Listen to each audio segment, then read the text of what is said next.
What's going on, everybody? I'm Jeff St. Pierre, and this is episode 109 of the Adult Education Podcast. This week, I'm speaking with country duo Everette.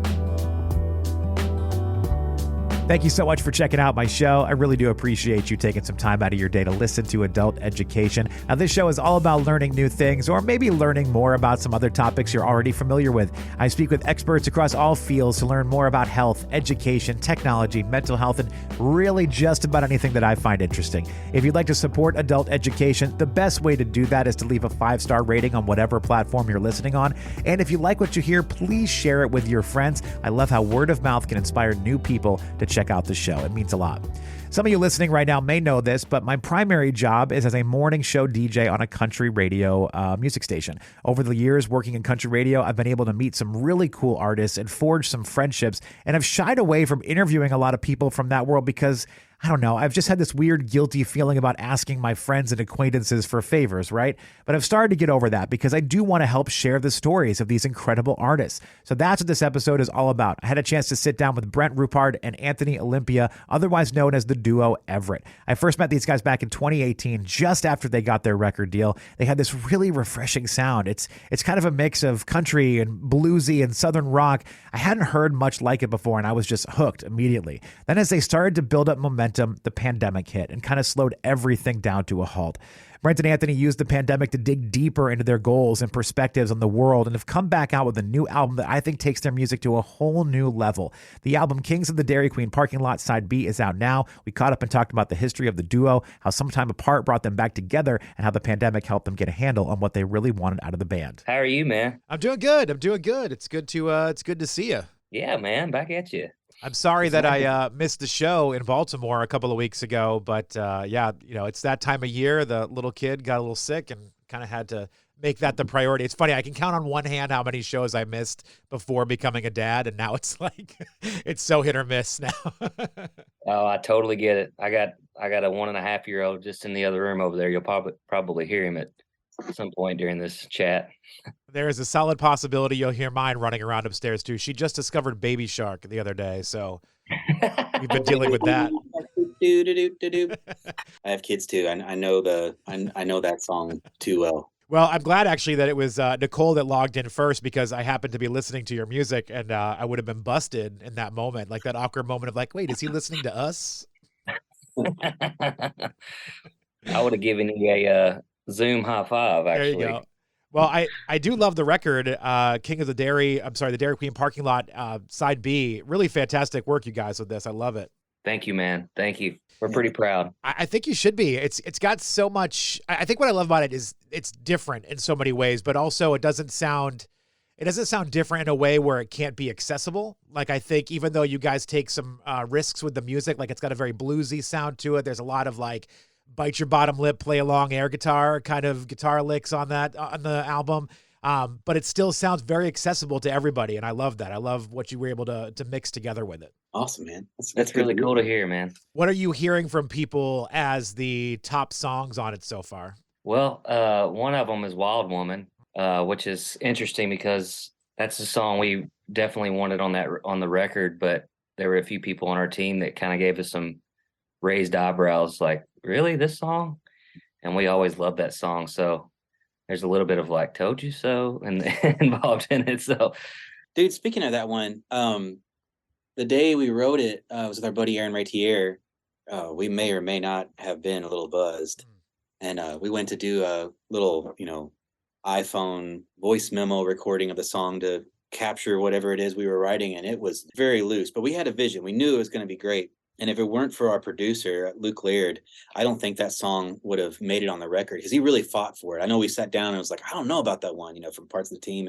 And Luke was just like, man, I think they got to record this song because it makes Everette what it is. And I'm so glad he fought for it because it really is a highlight for me on the side A, side B, whatever, the whole project. We really needed that song to really burn one down. I also really like Make Me Want One. And when I'm listening to that song, I don't know if you're familiar with this album, but Frankie Ballard did a record a few years back called El Rio, which I think is like the most criminally underrated album of the last decade. And I hear a lot of that vibe in Make Me Want One. And the second I started listening to it, I was like, oh my God, like this is what I've been missing. I love this so much. That's cool. That's a great album. Yeah, that's cool. Yes, I guess that kind of dusty, groovy kind of thing. Yeah. Yeah. Yeah, for sure. So let's take it back a little bit. We're talking about the new music right now, but let's take it back a little bit to how you guys came together. I want to say, first of all, and this might sound weird to say, but it's good to have you back. Like I met you guys back in 2018. I know you rolled through Baltimore. We had dinner, and it was just like, wow, there's something really refreshing about this duo. There's something kind of cool they're working with. They're bringing a new sound to what we've been kind of hearing on the radio. And then it kind of seems like things slowed down a little bit. I know you guys both went through a lot of personal changes. We got weddings, we've got kids, we got all pandemic. There's so much happening in the last 4 years. So I'm just glad to have you guys back rolling and like out there and excited to get new music to people. Us too. Us too. We never really quit by any means, but you're right. There was a lot of life changes, and we were really ramping up right before we actually cut Kings of the Dairy Queen parking lot, the whole record before the pandemic, right before the pandemic. So we were ramping up and ready to go and just fired up about it. Then all of a sudden the rug got pulled out from underneath of us for a couple of years, just like a lot of people, but man, it's been so great and refreshing to get back out and play live shows. And this we're never going to quit, man. I apologize to the people who don't like us, because you're not going to get rid of us. We're going to be around for a long time. Hey, speaking all, rewinding just a second, we were in Scotland vacationing us a few days before heading to London to play the C2C festival in 2020. And so Wednesday night, late that evening, we were all, kind of calming down from all the good times. We were me and Brent and our wives. We were there in Scotland and Edinburgh, and get the call from our manager that we're gonna have to get you all on a plane. We got to get you back. They're closing down everything. And we were like, what? And it was I had almost a 1.5-year-old at home that we were getting back to, which I was kind of glad. But either way, we got home, and like Brent said, it just completely deflated. But I really feel like a lot of people, you hear a lot of people's stories kind of similar. It made us kind of reflect about, what is it that we're doing here? And I honestly feel like it made us think more about the why. You know what I mean? Like, why are we doing this? What is our mission here? Of course, like, we want to be successful enough to make money to bring home to our family, to provide, to have retirement, to help, to do our part in our families. But also, like, we feel like our music can be a part of the way music can be healing, can be medicine for people, for their souls, for their well-being. And I think that really it fanned that flame inside of us even more. Having the chance to stop and reflect, it was really important for us. I've heard that from quite a few people too, especially artists that were kind of in similar situations to yours, where there was some momentum and then just like, bam, everything just kind of stops for a little bit. And a lot of artists have said, like, it gave me a second to, like you said, reflect, sit back and think about it, but also to really reflect about the music. I've talked to a couple of folks that were like, you know what, I realized some of the music I was making, I wasn't making music for me. I was making music for a label or for a manager or for whatever. And I got to sit back and look at it and go, that's not what I want to be. I want to reevaluate. I want to make some more stuff that's really me, that's really us, however the situation may be. And I wonder, since we're talking about this a little bit, like, did you guys have a similar thing? Like, I don't ever get the feeling that the music you were making was made for anybody else, but I wonder, did you sit back and listen and go, you know what, I think there's more we could do to kind of highlight our personalities? Oh man. Absolutely, man. I think me and Anthony have been playing music together for almost 17 years in different configurations. I did a solo artist thing for a while. We were in different bands together.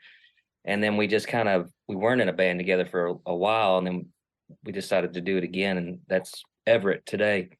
And I think since we had been playing music for so long together, we both knew who we were individually and as artists and what we wanted to accomplish. But when we got back together, it did take a minute to go, like, what are we as Everette now? What is Everette? You know what I mean? We know who we are as individuals and as buddies and as friends, but what's this going to be, without overthinking it and becoming too brand oriented by any means. But we just wanted that message to be clear.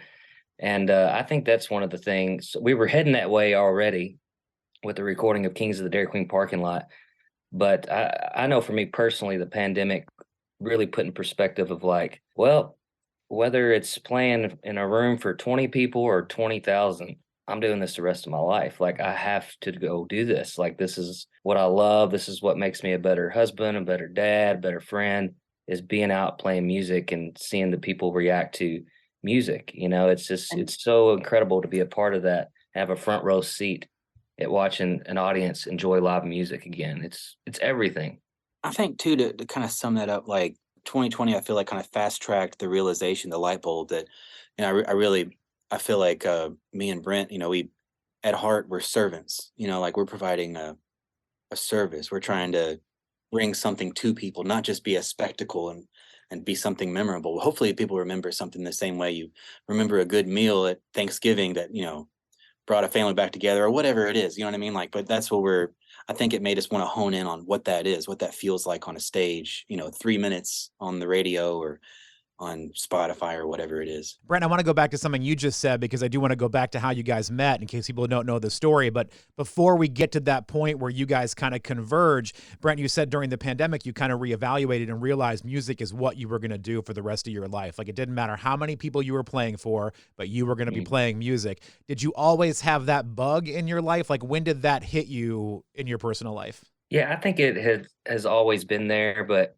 at least I thought it was. But I feel like the pandemic, when we were forced to not do that. I mean, we could record and things like that, but getting in front of people, I think allows some time to breathe and to think, like Anthony said, the why. Like, why am I doing this? Like, because this is a tough business to be in, and then you get married, and then you have a child, and then that changes your whole perspective too.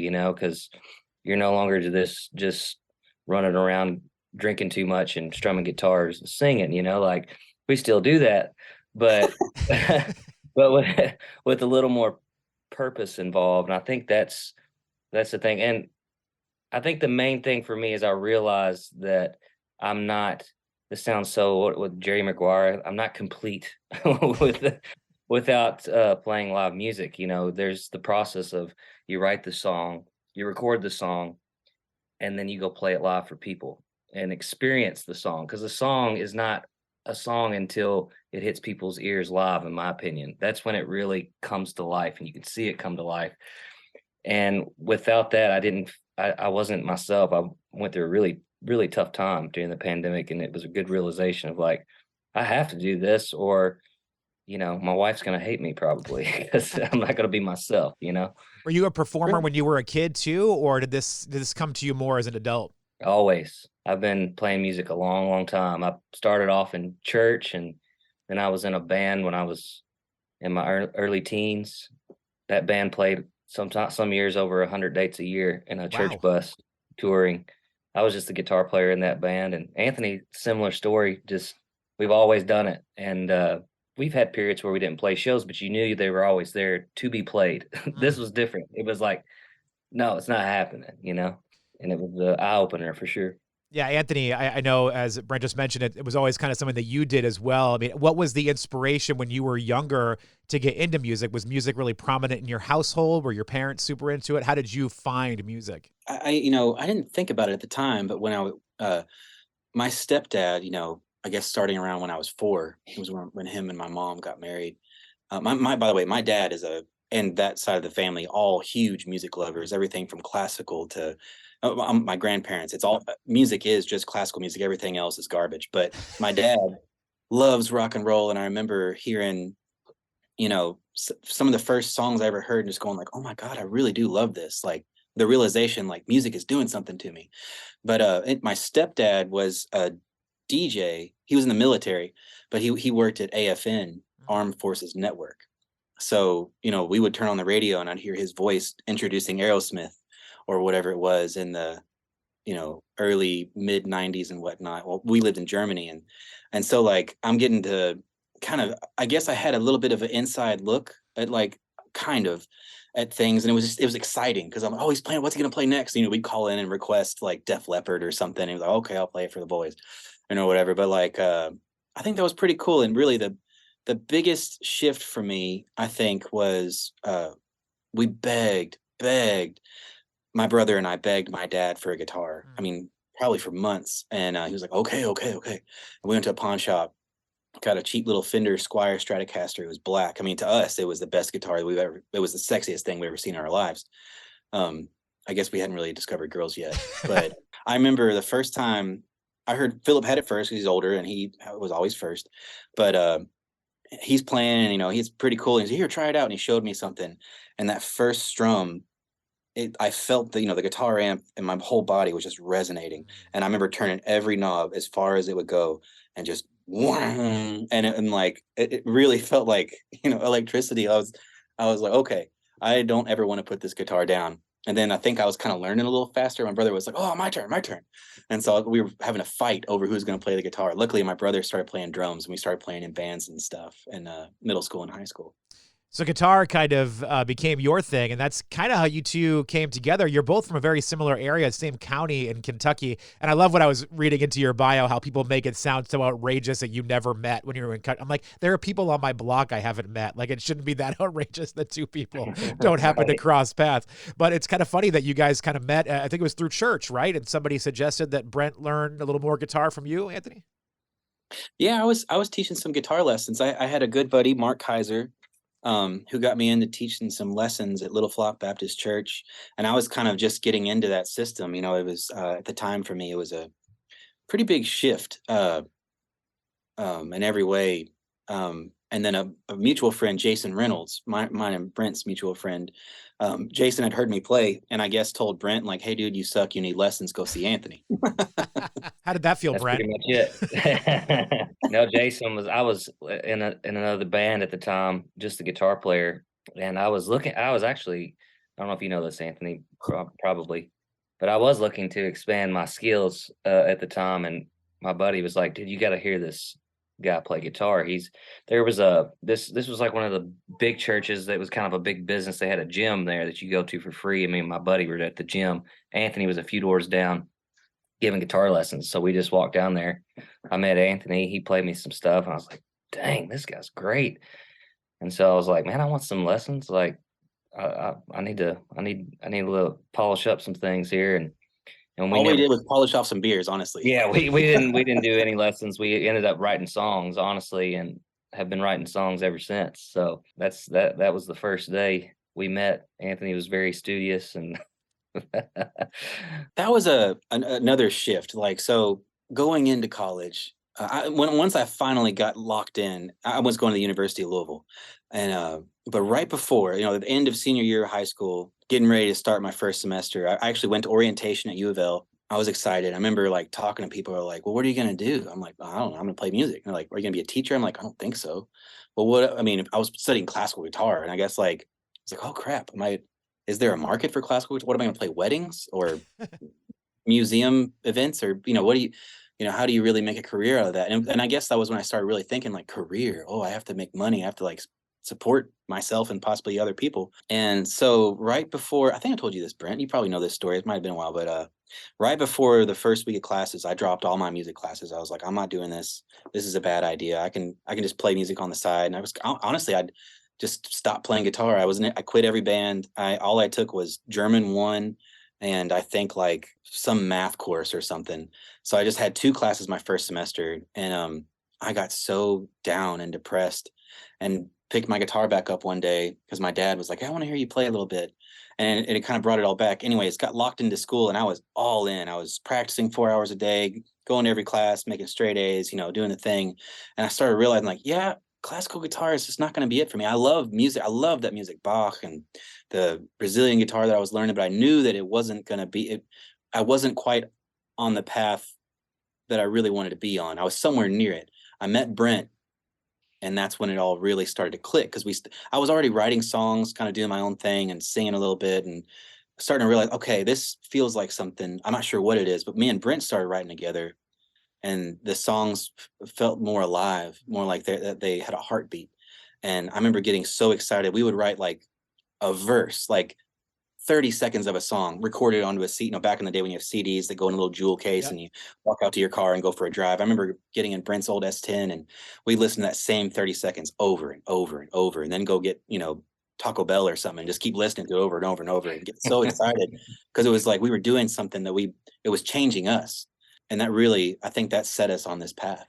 And that's when you guys kind of realize like, man, there's something more here. And then did you guys just kind of click and start playing shows? Like, how did that work? How'd you get out there in front of other people and start saying like, okay, we got to start performing these? Well, on one of those drives, I don't know if we were listening to a demo we made or not, but I remember we were in your Dodge Stratus, Anthony. Yes. We were saying we gotta get out and play some shows, and a buddy of mine, Clay Harnett, was playing in Bowling Green, Kentucky a lot. He had a band called Big Kitty out there. So I was like, we should go out to Bowling Green and play. So I called Clay while cruising in the Dodge Stratus, and it's like, hey man, if we came down there, could we open up for y'all? And he's like, yeah, dude, we're actually playing.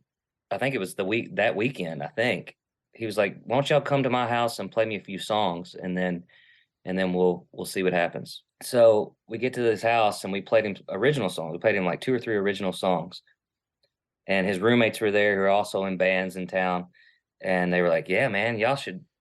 What are y'all doing tonight? And we were like, nothing. He was like, you want to come play tonight? Yeah. Can y'all cover 45 minutes or an hour or something like that? And we were like, yes. And we only knew the 3 songs or 3 or 4 songs that we wrote. And we had to go back to another buddy's house, and we learned 45 minutes to an hour of cover songs for that night. And man, that night was electric though. It was a fully packed, shoulder to shoulder packed bar, club, whatever you want to call it, called the Brewing Company. And it was $5 or $10 all you can drink night. So it was packed. Yeah.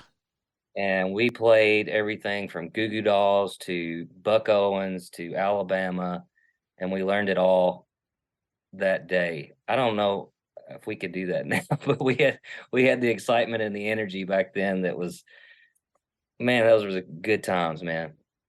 I was reading something, an interview, I guess, with you guys, and somebody was asking about the college experience and all that. And one of you, I forget who, I apologize for that, said that you feel like you got a degree in honky tonk. You felt like the college experience was there, but like what you guys did outside of the school is really what kind of trained you for what was going to be happening later in your life.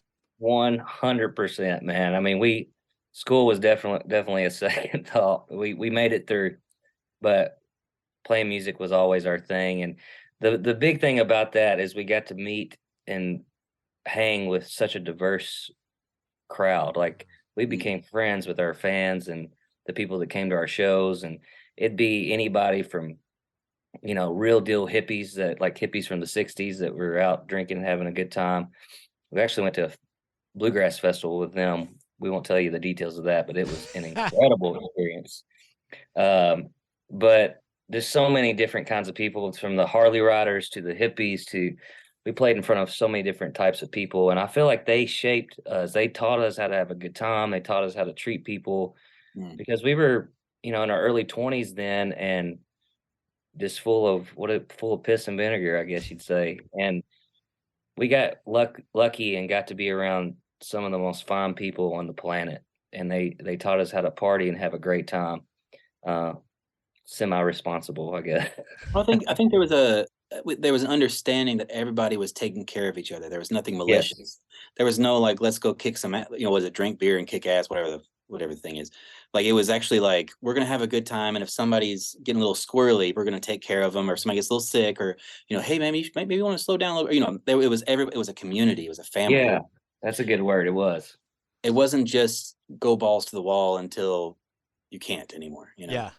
When I was reading this thing about you guys too, when you were talking about college, it kind of made me think about my own experience. Because when I went to school to be academic, but one of the things that I wanted to do, I grew up north of Boston, and there was a college radio station near where I lived that played all the underground rock, punk rock, whatever that I was listening to. And I was like, I want to go to college and I want to be on the radio station so I can play the stuff that I love for some other kids sitting at home, hanging out maybe at night, like looking for someone to listen to. I was like, that's what I want to do. So when I got to school, I found that, and then I was like, that's it. I was like, I still got my degree, but I couldn't tell you half the stuff I learned in class. I was like, I'm going to shows, I'm meeting bands, I'm meeting record label people, I'm going to work on the radio, I'm going to do whatever I got to do, because this is like, that's where the experience was for me, like going to a different city, being able to experience life without still having all the same responsibilities that you need to in real life. You know what I mean? Like when you're in college, you still don't have the same level of responsibilities. Right. So I feel like in some way it was kind of similar, where you guys were out there like, yeah, I'm going to get my degree. It's important to get that. It's important to have this experience. But like what I'm experiencing outside of the classroom is really what's going to train me for what's going to happen to me in my future. Yeah, man. We're glad you took that path. You're Me one of the too. good My guys, parents aren't, but I am. right? There was a point a few years back. I forget. I mean, I got lucky. I've been lucky to have some pretty good jobs, but I went to school to be an astrophysics major. And there was a point where my dad saw some story that was like 0% unemployment for astrophysics majors. And I was like, well, thankfully I'm employed, but I guess I should have stayed on that path because there's a lot higher unemployment rate for radio DJs. Right. So college, you're playing music, you've got the bug, you're ready to go. You guys are like, all right, this is it. But you moved to Nashville together, but separately. Like you don't go as what would later become Everette. You go to Nashville to pursue music, but in different ways. I know, Brent, do you have a deal on your own when you were there? Yeah, it took a little bit. I mean, we were rolling back and forth from Bowling Green before we actually moved to Nashville, It's trying not to get that things far, right? It's fairly close. like an hour. Yeah. Okay. Yeah, not too far.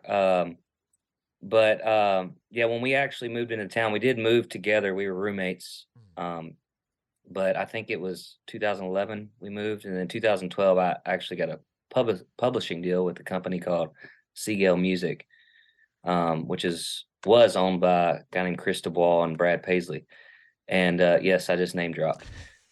Paisley's not an owner of it now, but I'm still with that company today as a songwriter. Oh, okay. And Anthony, what about yourself? Like when you went to Nashville, I know like you guys moved in, you were roommates, you went down there, but like you were pursuing being more of a session player. Yeah, a lot of things. I feel like that year, 2011, I felt like we were really itching for that next big step. Me and Brent together, and we were in a band that was kind of a big fish in a small pond. Like we were in Bowling Green and Kentucky, like we were doing a lot, but we knew we had to take it to the next level. And we were like, hey, we're moving to Nashville, and the other guys in the band had real jobs with like real income and 401ks and stuff. And we did not have that. And so we were like, love you guys, we're leaving, get to Nashville. And Brent always says, I love this, like, you go through the doors that open. And at the time I had a hard time understanding this, but we're roommates, we're buddies, we're all hanging out. And actually a previous drummer of ours was our third roommate, and we were having a great time. Brent started taking more meetings as a songwriter, and then there's artist potential. Brent's singing on these work tapes and these demos, and Brent's got a fantastic voice, and a lot of those songs I was writing too. And I think like I started noticing a slip happening where like I was kind of, writing, we're kind of working together, and all of a sudden Brent started to surpass me, exponentially faster. And I'm going like, well, hang on, whoa, what's happening here? Looking back now, I understand there's as a public, somebody in the business, as a writer looking for cuts, a publisher looking to make money off of cuts and everything. Like you're going to see an artist that can sing and write, especially if somebody looks like Brent and sings like Brent. I mean, I'm trying not to cuss so bad. Sorry. He's an angel. Look at him. But like, you can cuss. It's anyway. Okay. It's a stash. Okay. But like, oh dude, beautiful stash. There was an attraction to that, and I'm just a guitar player that writes songs. I mean, I sang a little bit, I can sing harmony, but I wasn't doing the artist thing or whatever, as far as like I wasn't a singer. And so like that I think, and Brent was just kind of rolling with, yeah, I'm getting asked to write with this person and this person that's had all kinds of course, I'm glad Brent went and did that. And it was a little bit of a struggle for me to process that at the time, because I felt left out. But I think it actually worked to our benefit because it made us kind of work on ourselves individually. Brent found more of his strengths on his own, and I found more of mine, because I moved to Nashville to be a songwriter, to be to be a musician all around. And I wanted to be in a band. I wanted to be on stage, with, whatever, if it's the name of the band or it's, Brooks and Dunn, whatever, Rupert and Olympia, whatever that is. Like I wanted my name to be on the bus too, or part of the band. And I was going through the doors that opened for me too. So Brent starts a solo career, and that's rocking, and I'm playing guitar with him on the road, and I'm writing songs with him. I had no publishing deal for a while. I was just trying to drum up whatever work I could. And I started playing a little more sessions, writing with some bigger names. And me, Brent was helping me a ton. He would throw people, hey, I need a guitar player to do this thing. Brent was like, you should check out Anthony. And like, which I'm so grateful for, because that got me in a lot of rooms that otherwise I may not have been able to get into. But anyways, a lot more doors started to open up for me. Like I started playing on some bigger sessions. I got my own publishing deal at another company. I started working with artists like Haley Witters, who's doing awesome now, and Jameson Rogers. And had kind of my own friend pool and different things. I was as a sideman and a co-writer, and Brent was still doing his thing. But I think Brent started getting busier, and I was getting busier, but the busyness wasn't lining up together. And I think that's where we started to notice, like, oh, we miss each other, you know? And that was really what I think. We had the conversation one day, like Brent was saying, we were writing some songs, and Brent was like, man, I miss when Brent used to talk about himself in third person. I really do. Like, I remember Brent, we were riding around your old green van, Brent, and you go, I can't do a Brent Rupert show without Anthony Olympia. Which I get it, you're talking about the product or whatever, but I just remember, I'll never forget that. And I had That needs to be a T-shirt. Yeah. But I said, well, if you really feel like I'm that integral of the thing, we should be in a damn band, or whatever. And I think, like, I didn't realize the weight of what I was saying, because that meant, like, well, Brent was going to have to pretty much wipe clean all the stuff that he'd been working on for, at that time, probably 3.5, 4 years. And I was going to have to wipe clean all the stuff that I was working on too, like just kind of wipe it all off the table and start at square one again. And so we got pretty quiet and didn't really talk about it much more for a while. And when we finally circled back and had another conversation about it, we were like, we really should do this. And we talked through everything, like, what is it going to look like? What's it going to feel like? And we decided it's going to be, an equal parts duo. Like, we make decisions together. We write, it's unanimous, everything we do. I mean, there's understood, we're best friends, and we butt heads here and there, but for the most part, we respect each other. And we go back to doors, go through every door, having each other's back. You know what I mean? There's no like, oh, I guess shit, you always get your way. None of that kind of stuff. It's all like hand in hand. Yeah. And just to put that in perspective, timing wise, Jeff, like, we made that decision, and then just a few months later, we met you on radio tour. It was like so fast. We were like, oh, it was like riding a bucking bronco. Like, all right, we're starting this. When we started the band, we didn't even know what our name was going to be. And when we were starting to get some label interest and stuff, and then we finally got a band name and signed our record deal, and they put us on radio tour just a few months later. We've been playing music our whole life. We'd never done it with a record deal or radio tour or anything, that kind of thing. So it was all brand new stuff for us, man. But it was cool. It was a cool experience. A couple things I want to touch on there. One, I've heard both of you say this phrase throughout this conversation. You've both used the phrase "just a guitarist." Please, for the love of God, don't diminish yourselves that way, because it's what you guys can do is fantastic. And as a fan, I can appreciate that. So you're never just a guitarist in any way. Second, I love what you were saying, Anthony, when you were talking about turning it into a duo, turning it into a band together. It would have had to take both of you starting over, basically. Mm-hmm. And I think that's what's so important to Everette working, is that you both had to start over. It wasn't like one of you was going to leave everything behind. The other one was like, all right, I'm ready to go whenever. You both had to make tough decisions. So it really did turn into an equal partnership, as opposed to one person kind of losing more or carrying the weight more. Like, it really was both of you going all in. I think that's probably a recipe to what has been the success that you've seen so far. Yeah. I think you're right. I haven't thought too much about that, but I think that's right. I do want to talk about radio tour really quick, because I know that I'm going to lose you guys here in a few minutes. But I did hear a story about radio tour, and I think it was Anthony showed up without pants or something. Like, did I get this story right, Anthony? Oh, what was it? Lee Adams told you this, I bet. I cannot confirm or deny that it was Lee Adams. I left my suitcase, or somehow my pants got separated from whatever I was toting around with me, and I was kind of like, oh, hang on, I don't have pants. Like, I just had, like, gym shorts, like something you'd wear in the hotel bed, and like it was a bit of a, well, turn it around. We need pants. Yeah, it was like a 45-minute drive back to the bus, because our bus driver, they can only drive so much, and she was about to go over the limit, so she had to just pull off and stop. So that's what was happening. I remember that. Oh man. So I know you guys never went away. You've been together since I met you, even before then. So you never went away, but I do feel like there's a little new momentum right now going for you. How does that feel? How are you guys feeling about current stuff going on and what the future looks like for Everette? It's always good.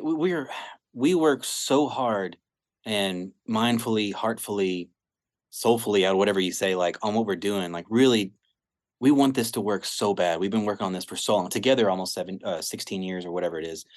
To see an injection of some success, whether it's, you know, modest or whatever, like it feels good. It's affirmation. It's like, okay, this is working. You know, things are starting to bubble. It's, you know, it's just a little, turn the burner up just a little bit more, and this whole pot's going to be boiling. You know what I mean? Yeah, and I think too, I mean, we have so much more that we're excited about than we've put out. You know, we have so many songs right now ready to go, and so many songs I feel like in our spirits that are ready to get out. I just have a vision for these next few years for us that I think is going to be exciting for us and our fans. Like I feel like we have so much to give, and to have that momentum start to pick back up again after the pandemic and the rug was swept out from under us and blah blah blah.